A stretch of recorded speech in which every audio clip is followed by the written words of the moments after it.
اور نہ ہی جبران ناصر وکیل ہیں, ہاں ہائی کورٹ کے ہیں, لیکن ہائی کورٹ کے ہیں. میری ان سے جب بات کہنے لگی میرا تو بھائی سپریم کورٹ کی مجھے اجازت تو 2020 میں ملنی ہے. سپریم کورٹ میں ان کو ابھی اپیئر ہونے کی اجازت نہیں ہے, لیکن جہاں تک تعلق ہے آسمہ جہانگیر کا اور اعتزاز احسن صاحب کا, یہ تو ان کی طرف سے بتایا جائے گا نا. دیکھیں اگر آپ رابطہ بھی کرتے ہیں, کیا وہ وکالت قبول کریں گے یا نہیں کریں گے, اور کریں تو پھر وہ واضح طور پر بتائیں گے.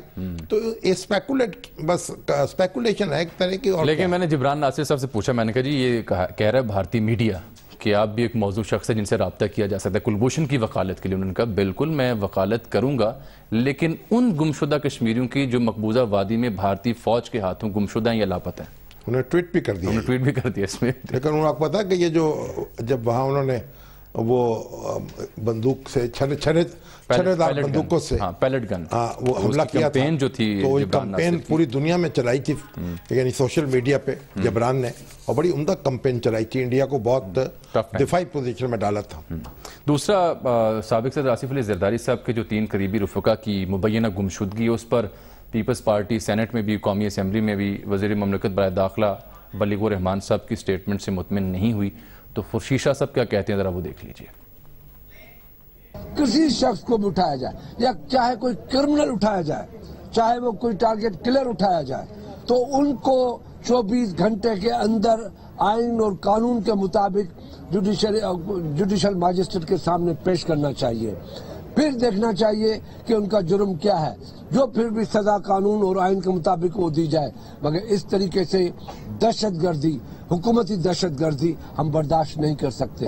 حکومتی دہشت گردی کے آگے ہم جھک نہیں سکتے. حکومت اپنے آپ کو سیف نہیں کر سکتی. حکومت کی کرمنل خاموشی جو ابھی تک ہے, یعنی مجرمانہ غفلت سے وہ اسے موازنہ کر رہے ہیں. اب دیکھیں معاملہ یہ ہے, 2 افراد تو غائب ہوئے ہیں سندھ میں سے, اس پہ بلیغ الرحمان صاحب کہتے ہیں اس کے ہم ذمہ دار نہیں ہیں, اور ایک اسلام آباد سے. بالکل ایک اسلام آباد سے. اب دیکھیے درجنوں افراد جو ہے نا وہ غائب ہو چکے ہیں, کراچی میں بھی اور پنجاب میں بھی, اور بڑے بڑے انجینئر, ڈاکٹر, پڑھے لکھے لوگ, لیکچرر, ان کو اٹھایا گیا ہے, اور ہم نے کئی دفعہ احتجاج بھی کیا, اور کئی لوگوں کا قصہ بھی سنایا. ہمارے مولانا عبد الرؤف صاحب ہیں, ان کے نواسے جو ہیں, اور یہ اساتذہ ہیں بڑی بڑی یونیورسٹی پڑھانے والے, اور ان کا کچھ پتہ نہیں ہے. اور حیرت کی بات یہ ہے کہ خورشید شاہ صاحب جو ہیں اور زرداری صاحب, ان کے کانوں پہ جوں تک نہیں لیں گی. انہوں نے سمجھا کہ گویا یہ جو لوگ ہیں یہ ہندوستان کے شہری تھے, ان پر کوئی احتجاج نہیں ہونا چاہیے. اس پہ متحدہ کے جو شیخ صلاح الدین, انہوں نے بڑا آج جب ان کے 3 افراد پکڑے گئے ان سے تعلق رکھنے والے, تو انہوں نے آسمان سر پہ اٹھا لیا. یہی شیخ صلاح الدین صاحب کہہ رہے ہیں. وہ کہتے ہیں کہ متحدہ کے 150 سے زائد کارکن حالیہ دنوں لاپتہ ہوئے, کسی نے آواز بلانی کی, ان کے 3 افراد لاپتہ ہوئے تو واویلا ماجرا. لیکن بہرحال ہم, اس کا مطلب یہ نہیں ہے بالکل کہ ہم اس کے واویلا میں ان کے شریک نہیں ہیں, ہم برابر کے اس میں شریک ہیں. لیکن کاش ہر اٹھائے جانے والے شخص کے خلاف ایسا ہی معاملہ ہوتا اور ایسی ہی آواز بلند کی جاتی, اور یہ جو ادارے یہ کام کر رہے ہیں ان کا ہاتھ روکنے کی اسی طرح صحیح کی جاتی. ہر پاکستانی شہری جو ہے اس کا یہ حق ہے کہ اسے قانون کے مطابق اس سے سلوک کیا جائے. تو جب اب خورشید شاہ صاحب یہ دلچسپی لے ہی لی ہے, انہوں نے شور مچا رہے, تو وہ سب فہرستیں بھی اکٹھی کر لیں, اور ان نوجوانوں کے, ان انجینئرز کے, ان ڈاکٹرز کے, ان لیکچررز کے حق میں بھی آواز بلند کریں, جن کی مائیں اور جن کی بہنیں اور جن کی بیویاں اور جن کے بچے جو ہیں ایک عرصے سے بد دعائیں دے رہے ہیں, اور آسمان کی طرف بس دیکھ رہے ہیں ہاتھ اٹھا کے, اور کوئی جواب دینے والا نہیں. ٹھیک ہے, اب مقبوضہ جموں کشمیر کی صورتحال کا بھی ہم نے ذکر کرنا ہے تفصیل کے ساتھ, لیکن بریک آن پہنچی ہے تو اتنا وقت ہے کہ ایک اور اہم موضوع میں چھیڑ دوں. جو عطا اللہ قاسمی صاحب ہیں, چیئرمین ہے پاکستان ٹیلی ویژن کے, انہوں نے بورڈ آف ڈائریکٹرز کا اجلاس بلایا, اور ایم ڈی کے غالباً سرکولیشن میں. تو وہ کیا کہانی ہے, آج کچھ خبر آئی کہ سیکرٹری اطلاعات کو وہ ایم ڈی کا چارج دے دیا گیا؟ نہیں, وہ اب انہوں نے ایم ڈی کے اختیارات سنبھالے تھے انتظامی طور پر. ان کا خیال تھا کہ ایم ڈی کا تقرر نہیں ہو رہا, تو اس لیے کچھ معاملات جو ہیں وہ چل نہیں پا رہے. میری ان سے بات ہوئی تھی تو انہوں نے کہا کہ عارضی طور پر میں یہ ذمہ داری سنبھال لوں. لیکن اب یہ معلوم ہوا ہے کہ جو یعنی 2013 کا جو قانون ہے جو کارپوریٹ اینٹیٹیز ان کو ڈیل کرتا ہے اس میں چیئرمین انتظامی اختیارات نہیں سنبھال سکتا, تو اس لیے اس کو ڈی نوٹیفائی کر دیا گیا ہے. اور جو سیکریٹری اطلاعات ہیں نئے سکھیرا صاحب, احمد نواز سکھیرا, انہوں نے وہ ذمہ داریاں بھی سنبھال لی ہیں. ویسے احمد سکھیرا صاحب اگرچہ ڈی ایم جی گروپ سے ہیں لیکن بڑے ڈھنگ کے آدمی ہیں اور سلیقے کے اور کرینے کے, تو یہ مگر وہ میں سمجھتا ہوں بڑے اچھے پڑھے لکھے آدمی ہیں, لیکن یہ جو انفارمیشن گروپ ہے اس کے ساتھ اس دور حکومت میں کوئی اچھا سلوک نہیں ہوا. اور سکھیرا صاحب بھی کہہ رہے تھے مجھ سے, میری ان کی بات ہوئی, میں نے کہا میں کوشش کروں گا کہ جو انفارمیشن گروپ کے ساتھ جو زیادتی ہوئی ہے, جو ان کی ترقیاں رک گئی ہیں, ان کے لوگوں کو پروموٹ نہیں ہونے دیا گیا اور قابل افسر جو ہیں ان کی دنیا جو ہے وہ اندھیر کر دی گئی ہے, اس کے معاملے میں کوئی کرن جو ہے امید کی وہ جلائیں. چلیں ہم بھی ان کی اس نیک خواہشات کے ساتھ ہیں. جی بریک لیتے ہیں, واپس آتے ہیں. بڑا یہاں موضوع ہے فاروق عبداللہ صاحب کا ایک اور انٹرویو امریکہ سے ثالثی کی انہوں نے اپیل کی ہے, دیکھتے ہیں بریک کے بعد.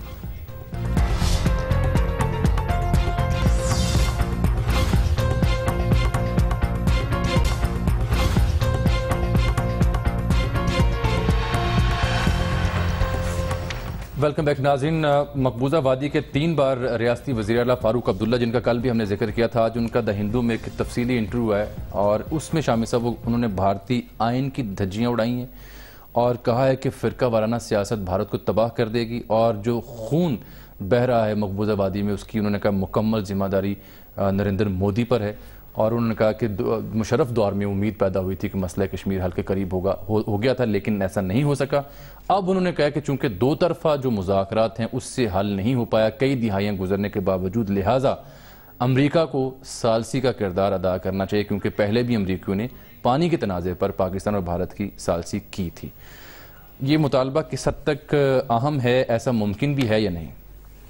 دیکھیں فاروق عبداللہ صاحب جو بات کہہ رہے ہیں اس سے اختلاف تو نہیں کیا جا سکتا. جو وہاں کی صورتحال پر وہ چیخ رہے ہیں, اور آپ یہ دیکھیے اور یہ سشما سوراج نے جو گفتگو کی ہے کلبھوشن کی گرفتاری پر اور اس کی سزا پر, اس سے ایسے معلوم ہوتا ہے جیسے کوئی یہ سفیر بھیجا ہوا تھا یا کوئی ایلچی تھا انڈیا کا جو پاکستان آیا تھا. تاریخ میں دیکھیں آپ تو جب کسی ملک کے سفیر کو یا ایلچی کو سزا دی جاتی تھی نا تو پھر یہ حملہ ہوتا تھا, پھر ہنگامہ ہوتا تھا, اور پھر اس جنگیں بھی چڑھی ہیں دنیا میں. مگر جاسوس پکڑا گیا ہو اور اس کو سزا دی گئی ہو اور اس پر واویلا بچایا جا رہا ہو, یہ انڈیا ہی کی بے شرمی اور ڈٹائی کی انتہا ہے کہ شرمندہ ہونے کی بجائے ایک اس طرح کی بڑکیں لگائی جا رہی.